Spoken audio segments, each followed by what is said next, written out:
James is having a strawberry, blueberry, banana, chocolate donut waffle. And he's going to talk more about the same stuff he's been talking about for a while now. Pretty well. I think I've introduced all of these books at one time. Point in time.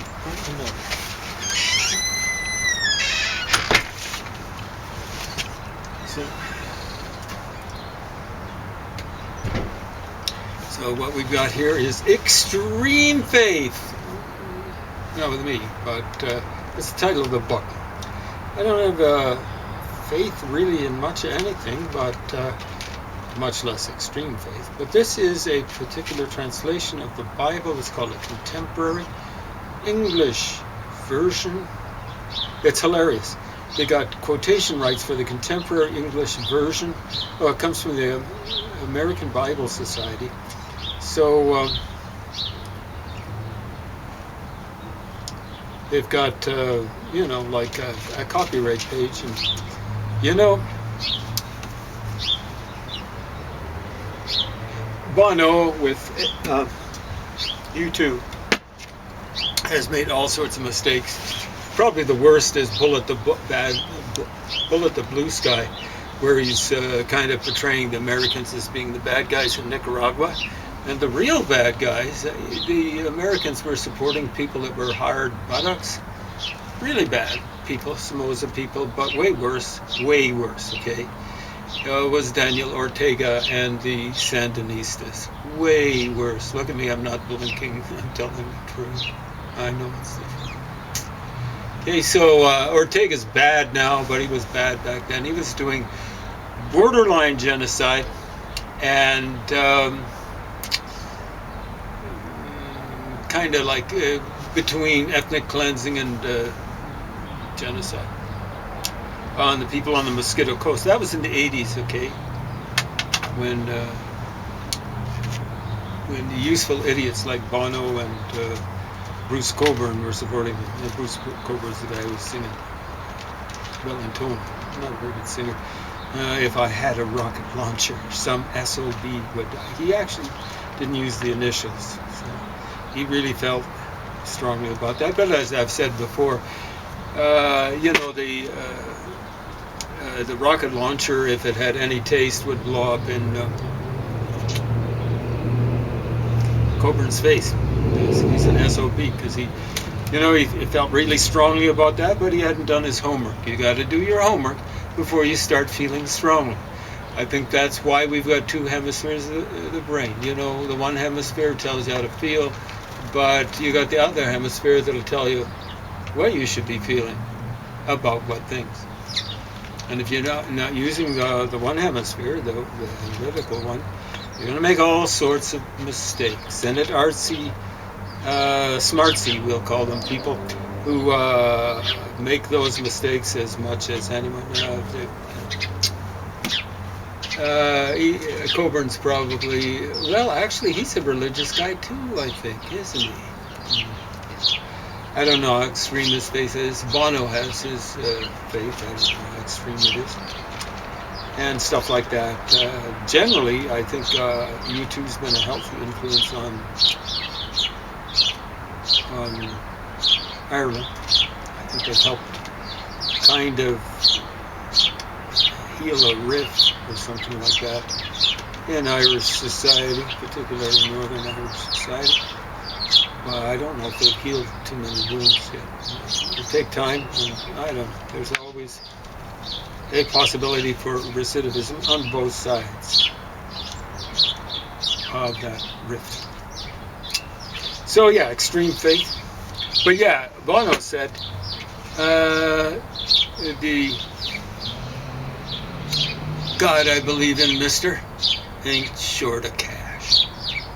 And he was talking about whomever. But I used to be able to get, I probably buy Canadian Bible Society translations of the Bible into a variety of different languages. I might have got 80 Bibles or New Testaments or even just Gospel in 80 or so languages other than English. And then they started to charge huge coin. And I ended up with 40, I believe it is. Did I say 80? I think it might be more like 60. I should be careful. And then 40 books of Mormon in a variety of different languages. I think not all of them are complete, but anyway, substantial portions of the Book of Mormon, and most of those books of Mormon are complete translations. And I used to be able to get commie literature at a place called, what was it called? Progress Publishing or something like that. It should have been called Regress or Progress Bookstore or whatever in Toronto, the wilds of Toronto. And some of the stuff that you get there was pretty high priced, but the core literature was subsidized, of course, from Moscow. So,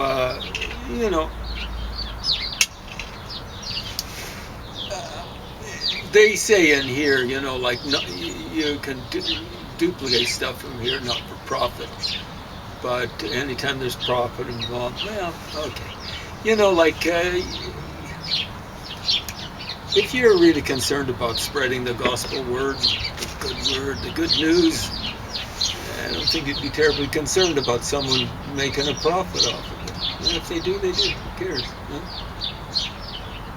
But, yeah, I don't know. It smacks a little bit too much of the prosperity gospel, which is absolute travesty. If you read the New Testament, actually read it. Jesus is constantly saying things like it's harder for a rich person to make it into heaven than a camel to make it through the eye of a needle. And some of the people say, oh, the eye of a needle was a particular gate the camel had to get down. But there was a saying in the Middle East, I don't think it involved a camel, it was something else, and an eye of a needle. He meant both, kind of like. He meant you had to kneel down, but it's also harder than to get through an eye of a needle. Yeah, come on. And I presume they had eyes and needles back then. I don't know if needles had been made out of bone. But it'd be pretty easy, I think, to put an eye. Yeah. Even the commies knew. So you made the literature available. You made it almost like free or whatever. Because, geez, you're trying to save people's not just lives but eternal lives. You're worried about copyright? Spare me. I was raised on this stuff. I was raised fundamentalist. And people who are concerned about money and things like this, this should be run like a charity. My parents are basically a charity.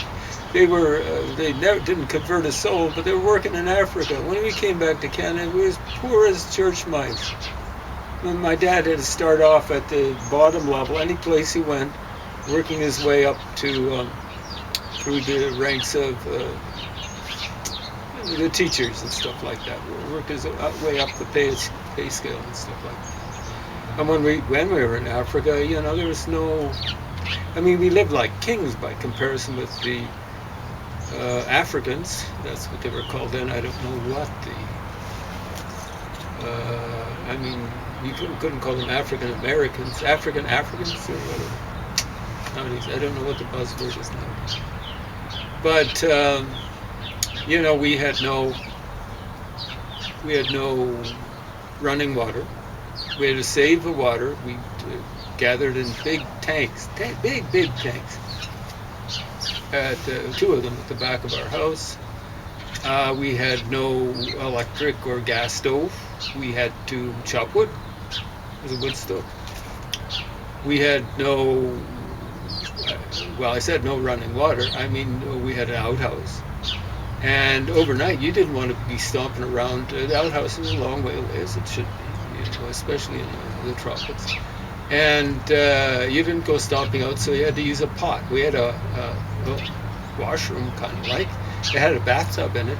We had to heat the water that we got from the tank. These big tanks, I should say, too. and heat them in a big witch's cauldron in the backyard if you wanted a bath. We had to boil whatever water we drank. And so you basically had to boil the water that you were bathing in. And it got interesting at the end of the dry season because leaves would get into these big tanks. They were open up top. They were made to receive rain. And you were getting down literally to the dregs. It was kind of like tea leaves, and it kind of had a smell to it that wasn't that pleasant. It was almost like medicinal, shall we say. When it got, you could hardly wait till the rains came, because the baths were then, okay, now we couldn't afford, we only had so much water. We'd only have a bath once a week. You know, oh, let's have a bath every day. Well, okay, yeah, we ran out of water just when the dry season began. That's the way it worked out. We didn't have electricity, and they have long nights there. Long in the summertime. I mean, here we've got very short nights, but there, in the tropics, it's it's pretty well equally divided between night and day. So we had to light, I think they called them, was it kerosene lamps, paraffin lamps, something like that, kerosene. And it was kind of like a ritual. My dad would light these up, and so we had a little bit extra white. But, kind of different. So my parents sacrificed, and we didn't have any choice, we kids. We sacrificed it. Anyway, yeah, so that's what real Christians do. They kind of sacrifice. So these sorts of things, the Bible, should be subsidized by people who really believe in Christianity, and real Christians wouldn't care if someone copied it and made a little bit of cash off of it, because it'd be getting the good news out there, the Gospels, and related writings. Now I'm going to be reciting from this thing in conjunction with Isaac Asinine Moth, who got involved in the Velikovsky affair, I think, at least on the edges. A lot of popularizers, I think, like Carl Sagan, of science, or so-called science. Some of it is probably pseudoscience.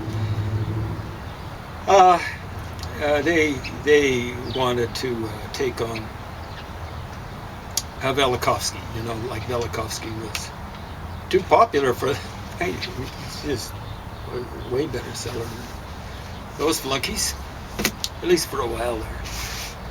And then we'll be dealing a little bit, I don't know if today, Forgotten Kingdom. Probably not so much today. We'll be talking about it more.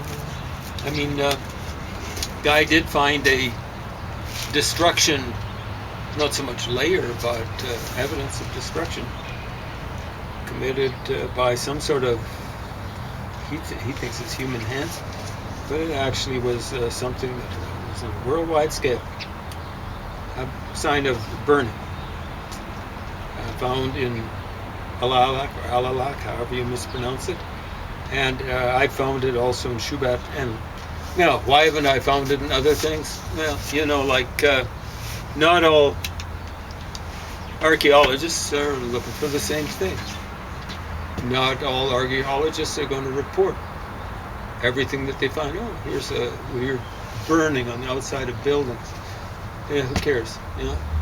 Looks as though it was a little flash fire. Wasn't enough to cause any damage. Why would I report it? Leonard Woolley, even more important than this, A Forgotten Kingdom, found a layer, he claimed it was a layer of mud 9 feet thick at Ur of the Chaldees. Excavated there too, and put out a scholarly, I think it's set of volumes of the excavations, but he also put out a popularization. I think he called it Ur of the Chaldees. Chaldees is kind of a misnomer for much of the stuff that he was digging through. The stuff that he got through, he got down to the Sumerian level after that. He didn't realize it was the Sumerian level, but anyway, he thought he'd found the biblical flood. Well, that's kind of ridiculous, because he finds a city before then, underneath this water layer of mud, and he would date that to a little bit after the jammed at Nasser, and he would date it to roughly 186, I think, is where his chronology is. Let's see how good my memory is. I'm almost 70. Sometimes I feel my IQ is down to that level, but sometimes I think it might be maybe twice as high. Never had my IQ test. Not interesting. Anyway, somewhere around, he would date that disaster somewhere around maybe 2700 BC or something like that. And, he'd call it something like early dynastic, but, early dynastic has history attached to it, or what would purport to be history, Sumerian history. The flood in the Mesopotamian tradition comes before that history. Ooh. Well, so why would he say that that's the biblical flood? I don't know. Because the received opinion seems to be that the biblical flood was born from the Sumerian flood method. And it looks very much as though it was, with very different details, let me tell you. Now, so I'm going to bring a globe along, forgot to bring it today, and show you where this thing that around the time of Exodus hit the earth. There's a big hole at the bottom of the Indian Ocean. That's a remnant of it. You might think I'm making things up, but it's right there in the geological record. Now, some people contest it, of course. You're always going to get people contesting stuff like stuff that smacks of catastrophism, and they might well have dismissed it away, for the time being. But, they've been fighting, the uniformitarians have been fighting a rearguard action since 1980. That's when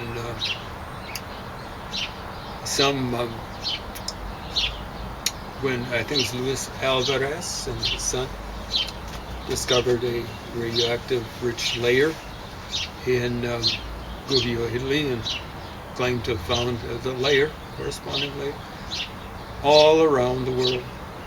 Well, where the stuff was preserved, going back to the end of the Cretaceous, and that's what ended the dinosaurs. But before that, if you were saying, like a meteorite hit the world and wiped out the dinosaurs, you would have been persona non grata. You would have been witch hunted out of any sort of self-respecting university. So it's as Velikovsky said. They say what I say is just impossible. Eventually they'll say something like, it could be. And the ultimate word will be, we knew it all along! So, as it stands now, it's okay that it happened 65 billion years ago. The Earth got thumped. And it really got thumped. That impact site, the crater left in the Yucatan, is like the crater, some of them, on the moon. Maybe not as big as the biggest. But definitely not as big as the biggest. The big things are like the mares, the seas on the moon, and they're stunningly huge. The things that hit the moon way back when are shocking. But the more evident craters are huge, absolutely huge. They're little pockmarks that are like the little craters that we've got, down, there's one near Flagstaff, Arizona, I think. That one's just a pockmark by comparison with the things that you find. And probably quite recent.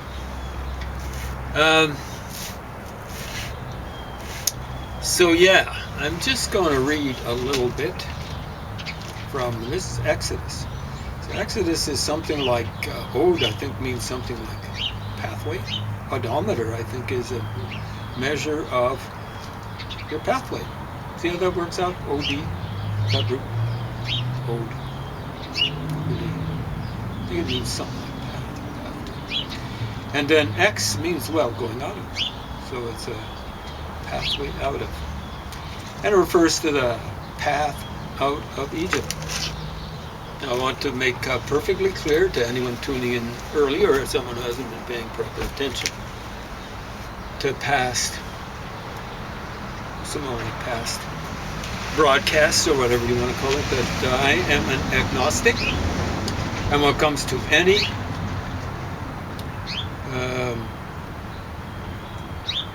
I'm not an atheist, but I am an atheist when it comes to any formulation for God that's ever been laid out that's ever tried to run across me. It's that simple. So I'll spare you the plagues of Egypt, and understand, I think it's 4 of the 10 plagues are recorded in something that's much more historical. It's called the Lamentation of Ur, which makes it seem like literature or something like that, but it's the description of the fall of the 3rd dynasty of Ur. It's at the head of the Persian Gulf, kind of like near Basra, the modern day port of Basra. I think it's basically a port, or it has a port very close to Basra, the Persian Gulf, in Iraq.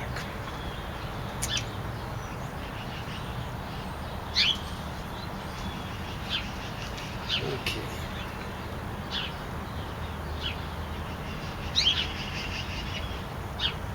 So I don't know where this actually occurred. I don't think the Red Sea was very wide at this point in time, or if it actually was.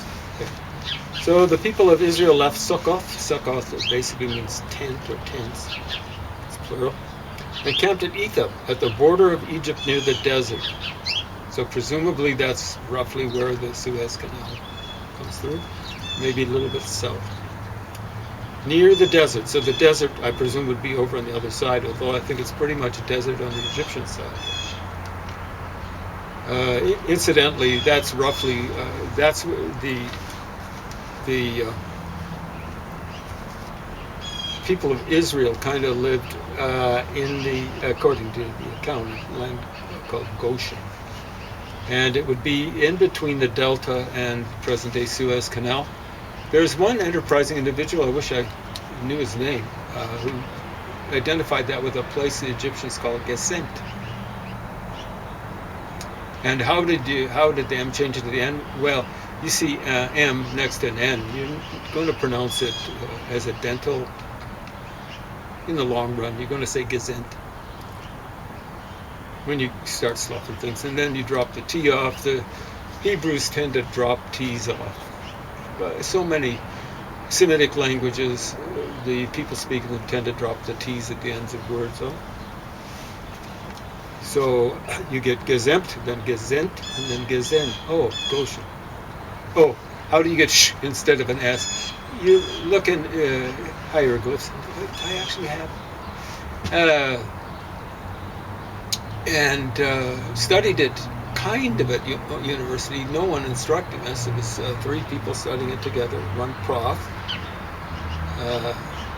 That wasn't his discipline. It wasn't even history or anything like that, or languages. And then one person who has gone to a very, very prestigious university. I'm not going to say where, but one of the generally rated top 10 universities in the world. So we're studying it together. I shouldn't have to tell you who was kind of teaching. Okay? And that person, when he or she made it to this very prestigious institution, made it there, she emailed back this academic that was studying with us. They're all like James here. I'm the James she was talking about. So You know, like I don't want people going around saying, "Oh, he's riding on." I've heard it said, "Riding on the coattails of this institution." I'm not mentioning it.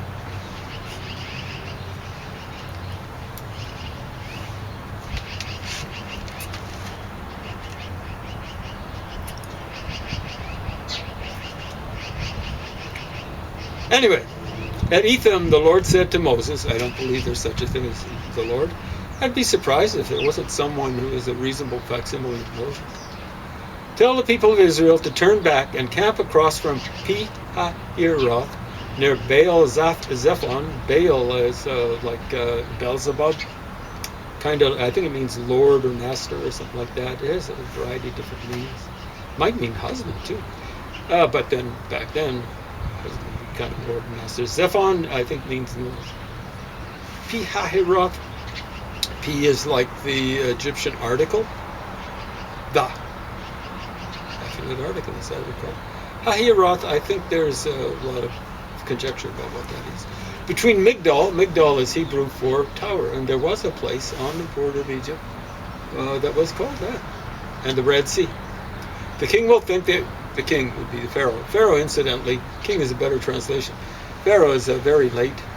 I think it means something like the big house. And it's like we say the White House or something. And for the United States, the big house. And it's a late appellation. It would be an anachronism to use it back here. The king will think that they are afraid to cross the desert and that they are wandering around trying to find another way to leave the country. I will make the king stubborn again, and he'll try to catch you. So the story goes, he was stubborn. He was, and then a plague would hit him, and he'd say, "Get lost," and then he'd change his mind. And that happened 9 times, and then this was the 10th time, and again he got stubborn. He will try to catch you. Then I will destroy him and his army. People everywhere will praise me for my victory, and the Egyptians will know that I really am the Lord. Well, you know, the Egyptians, they didn't really know he was the Lord. The hero that they got out of this horrible situation, the pickle that they got in, was a guy that they start worshipping, from what I can tell, from the source, one source that I've run across, and it's not the internet, okay? And it's not Donald Trump supporters or whatever. It was called Minhor. And what this would be is the contendings of Horus and Seth. Horus is just the Greek designation, if I'm not mistaken, for Hor, H-O-R. And I will explain Seth to you. Seth had a fight with I think the putative father of Hor, or Horus, called Cyrus. Again, the S at the end, I think, is a Greek addition. And Seth is an interesting character, you know, like towards the end of the Egyptian late kingdom, you started having rulers that were called Seth or Sutet or Seti or whatever. So he wasn't the bad guy he was initially, or even in the sequel to the original Seth. So contendings of Horus and Seth. It's supposed to have started happening at the end of the Old Kingdom. Not an original god. Horus, I should say. I will explain Seth. You know, like, who is Seth? What is he? He's a malignant, malicious, evil character.